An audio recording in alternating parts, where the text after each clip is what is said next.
partly even following our efforts on, and thanks to our efforts on energy efficiency, even if we are facing a lower gas future, investments in LNG and secure supply will be fully justified, because imports will at least remain stable and probably even increase in the future. So what we are saving basically makes up basically for what we are losing in terms of domestic production, which is absolutely secure in the North Sea and elsewhere.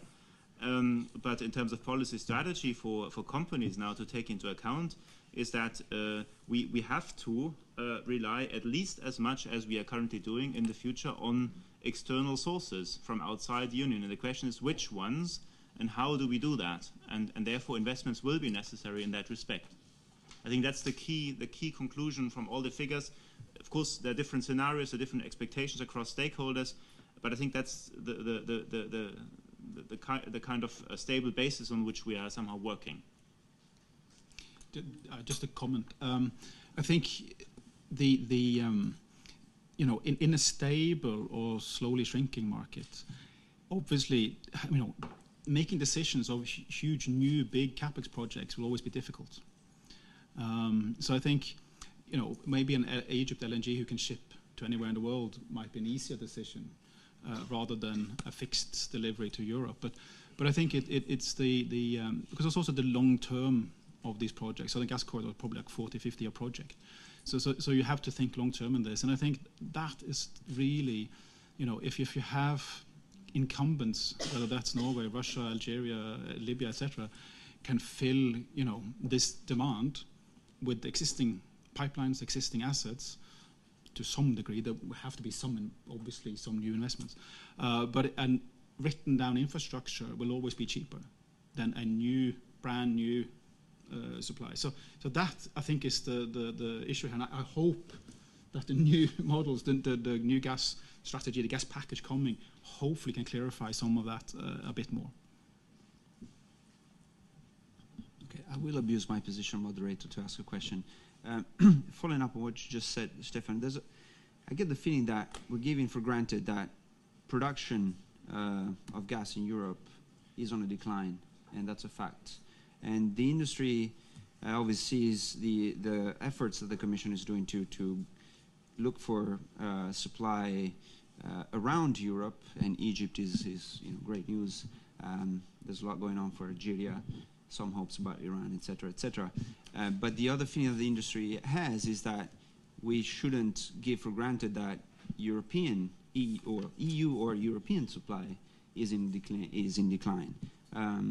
I don't want to bring this on shale gas because it's very controversial, but you can think about the North Sea and the remaining potential there. You can think about the Black Sea, the European part of the East Med. And there is a feeling in the industry that the Commission is not doing the same efforts to promote exploration production within the EU as it is to promote exploration and production outside of the EU.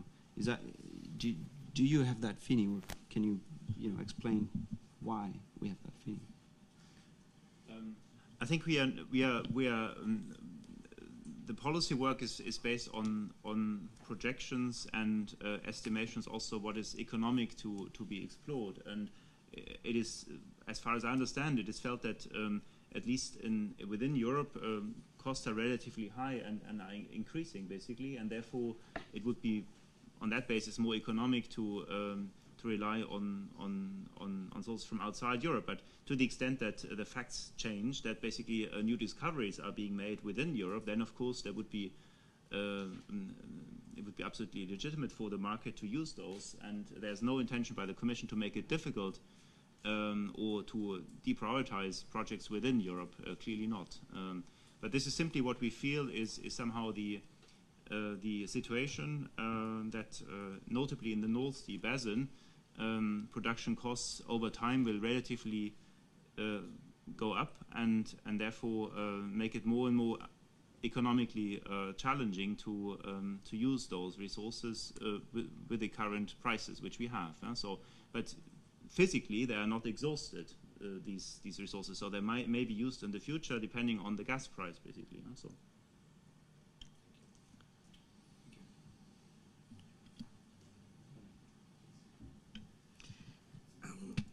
it's a pleasure for me to listen to industry's view in regard with the real economy. I was rapporteur for Connecting Europe facility for the energy and telecommunication part of it. Now we are far from it because now we have the new investment fund.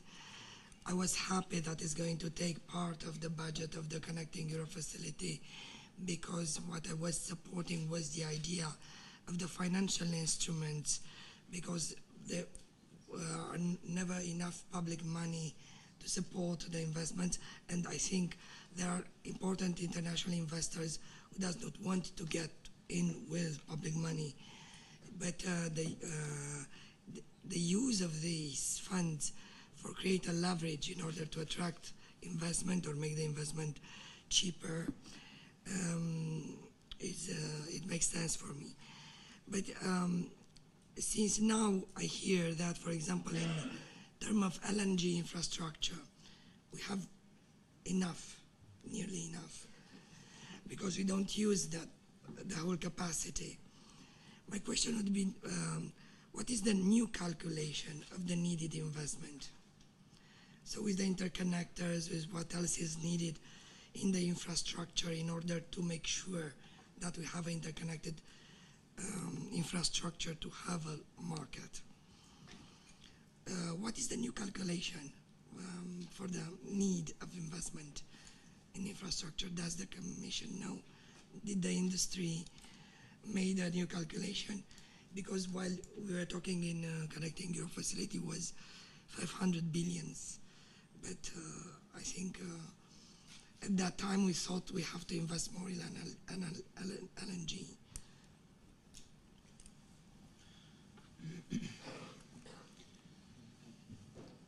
Anyone wants to? I don't remember the number. I mean, there are some different calculations from IEA and others on how much that is. But it's also what is the only the portion of kind of to connect Europe.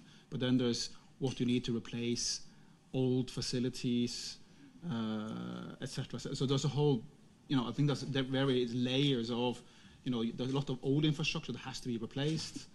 You need some new infrastructure. You need to connect markets that are not connected. So, there's a lot of layers. So the final number of all of that and the split I don't have. But it's more than what the Juncker Fund will be. That I can tell you.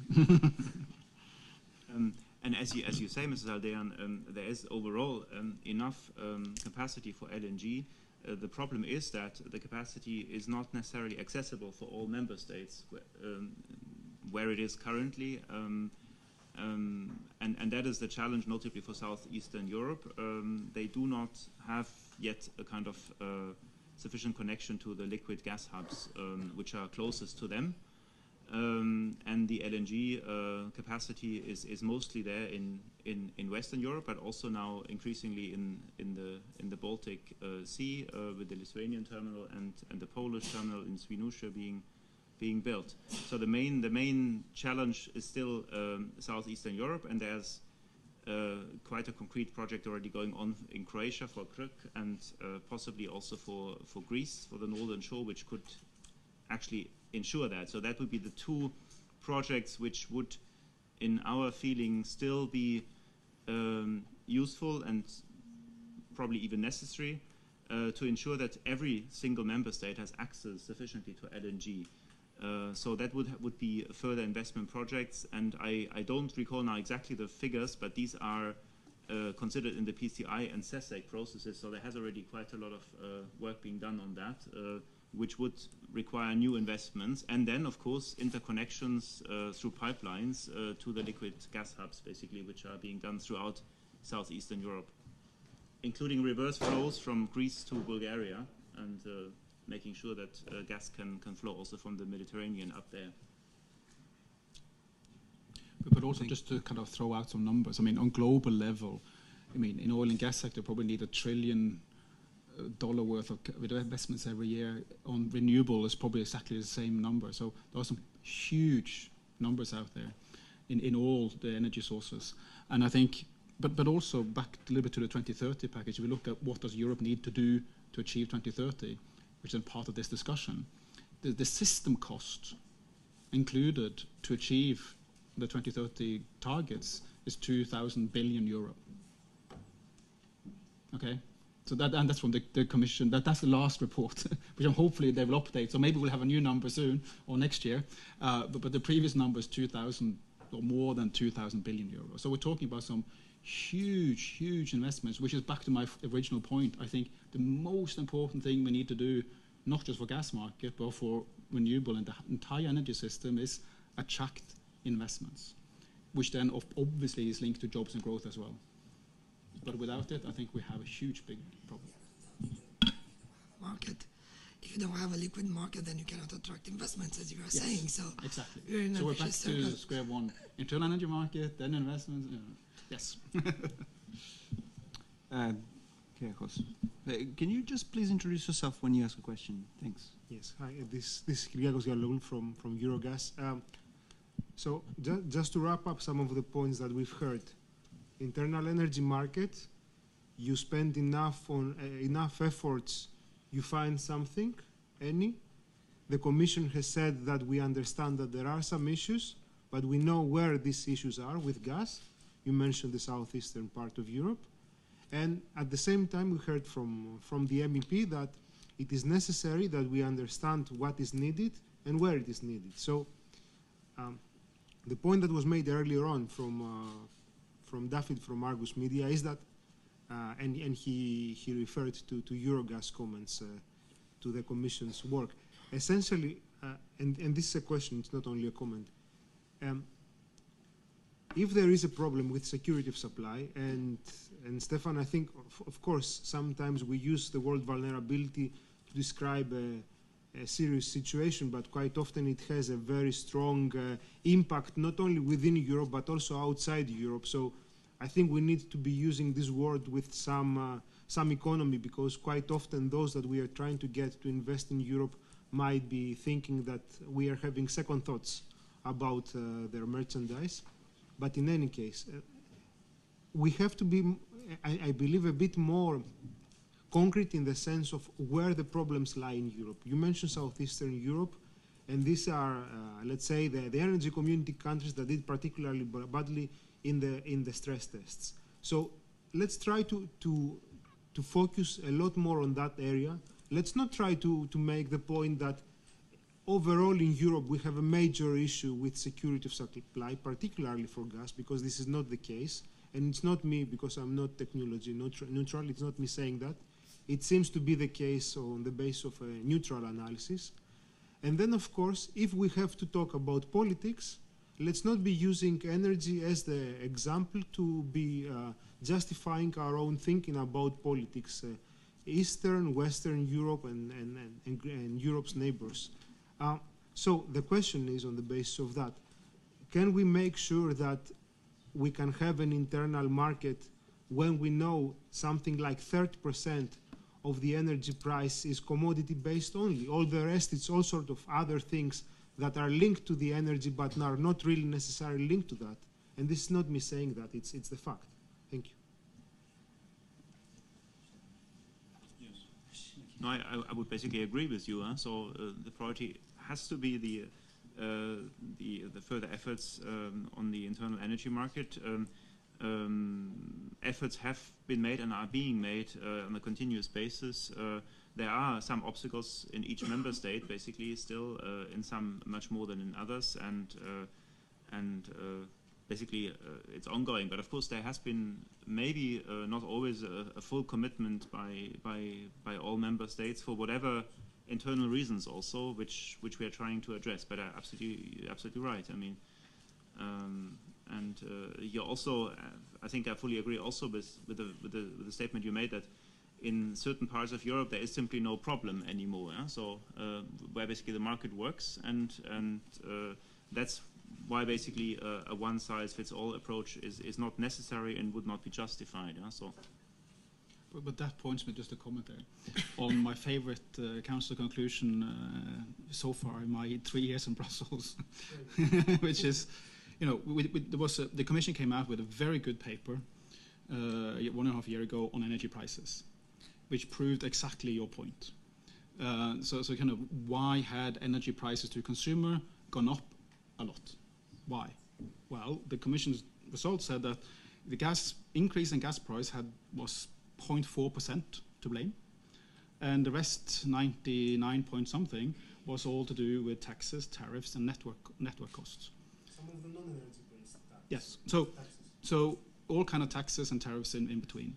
So of course, then there was a council decision saying, well, okay, we need all to go back and look at our pricing structures.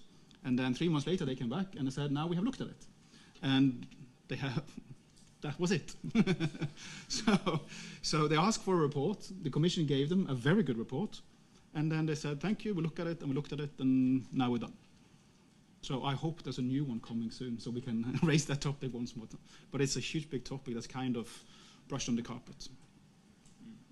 So I think also to add on, where we have seen quite a significant progress in the right direction is in the Baltics, where not only an LNG terminal has been built, but also lots of efforts have been made on actually promoting regional cooperation, having a coordinated way of thinking there. Still not perfect, of course, but still a lot of improvements have been made. There's a lot of interest in terms of conferences and gatherings on energy, gas markets in particular in the Baltics, to see how this can be also linked to other agendas such as reducing pollution of air, traditional air pollution in the Baltic Sea, where LNG could provide the solution basically in the low emission control area there for shipping, for maritime emissions basically. This would solve it basically. And also to use LNG on a small scale in that area with maybe one hub or two terminal as a hub serving the whole area, and then having small-scale LNG solutions there. So I think there's a lot of positive developments in that area of Europe already, so which you also used to be a kind of hotspot of concern, yeah? So in the past. Okay, thank you. So while we wait for the next report, another question. Hi, it's Andreas Wallstad from Interfax Europe. A quick question for Stefan. On strategic storage, mandatory storage levels, could you say a little bit about what you plan to do there? Thank you. Well, I think on storage, we would broadly welcome and try to favor a kind of market-based approach and call on member states to consider any obligations, interventions on top of what the market would anyway do, only where it's really found to be absolutely justified and then to the minimum necessary, considering that any obligations imposed would increase the cost of gas overall and make it possibly less competitive compared to other fuels. So that is something which we would certainly never exclude, but we would call on member states on a regional basis basically to look at what is absolutely necessary and not go over the minimum. And where there are such obligations on strategic storage, this should be considered also in terms of letting the neighbors having access to it and not basically, because in the end, if you have gas stored on a permanent basis, this is not put to any economic use and therefore would increase costs for consumers. So that's basically what would have to be looked at in each individual case in respect of to what extent it is really necessary. So and should be a kind of last resort solution. Thank you.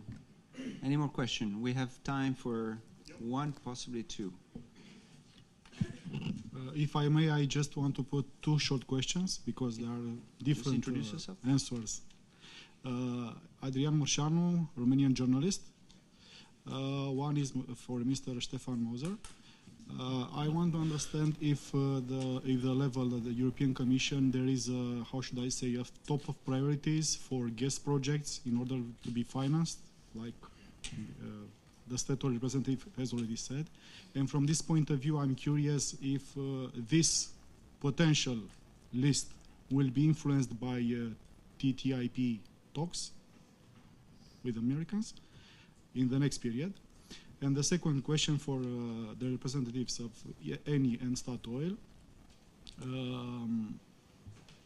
It was any influence in your investment plans, the news that OMV and ExxonMobil has made some significant discoveries in the Black Sea Romanian sector in gas projects, in gas upstream projects? Because I know that Statoil and Eni has no operations. Eni has some retail operations, but they sold last year in Romania. I'm just curious if it will be an upside down from this perspective, from the upstream side. Okay, thank you very much. I'll get the other question as well. So, thanks. Question, but Matt Hine from Flushing Hillard. A quick one for the Commission. I'd be intrigued to know what their view of the extension to the Nord Stream pipeline means in terms of European energy security. And a separate point on, we've talked a bit about the domestic production. It would strike me, looking at what's coming up the agenda, the hydrocarbons breath is probably pretty relevant to this, given that it's DG Environment pulling together something that will have potentially an impact on all future exploration in the EU. So it'd be interesting to get the panel's views on the importance of that proposal. okay, we have 4 minutes to maybe 5 to answer. Thank you very much. First on TTIP, I think the objective is to create a world market for LNG which is liquid, and the more suppliers there are, the better. And within TTIP, I think there's an opportunity to actually make sure that American gas can be used as LNG, can be exported fully. That would be the strategic objective. In terms of our own infrastructure, I think it would not be focused on what happens with the US, but rather be able to receive LNG to the extent that it's necessary from wherever in the world, because it's basically would be one of the most flexible markets you can imagine, with ships driving freely around, responding to price signals in Europe, but also elsewhere in the world. And there the question would rather be where they should be located in order to serve the countries which would like to consume LNG. And there basically the process is indeed the different decision-making processes which we have, which is the PCI list, but also the BEMIP and for the Baltic area and the CESEC for the southeastern European areas, which have identified what should be done, and where public investments can of course then also accompany the private market contributions. As regards Nord Stream, the question from you, it is a commercial project. There was a debate last week in the plenary of the European Parliament on this.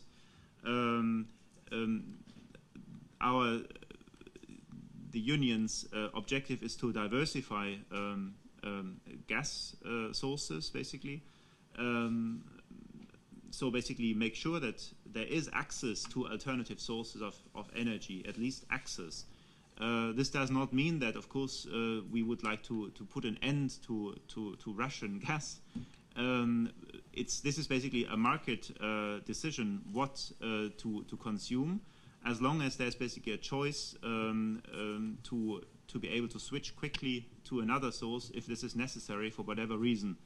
And what concerns the pipeline Nord Stream extension, basically, what we need to make sure is that all the legal requirements from the third package will be respected. There will be a follow-up to that by the regulators, which are concerned, certainly also involving the German regulator, in cooperation with the Commission to define what that means. Because of course the application of law requires also some thinking what precisely it means. It's not a straightforward answer. That can never be so clear, of course. But there will have to be a thorough examination of that to make sure that basically there will not be a kind of negative side effect of that. But otherwise, it's a commercial decision. It is a decision which, of course, the political bodies can have a view on. But in the end, it's the decision of commercial players on the market. And I think there we simply then also need to abstain at some point and say we apply the law. The law has been decided by the legislator, and the Commission needs to enforce it together with the national regulators. And otherwise, as regards the desirability overall, it's a commercial decision. As long as we have still enough access to alternative sources, which is the focus of the LNG strategy. And then you had another question. Sorry. Just on the hydrocarbons breath. Yes, the hydrocarbons breath. There's this week actually going on a technical working group hosted by DG Environment to discuss the scope of that work.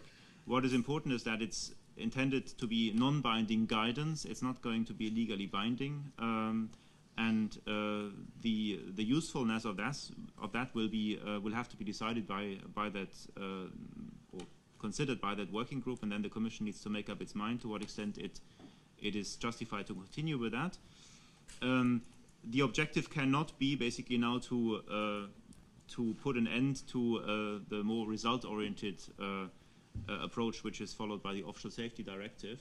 That is absolutely clear, and that is not the intention either. The intention is rather to provide best practice, to provide inspiration, basically, what are useful practices for offshore safety, for offshore operations in terms of safety. And I think industry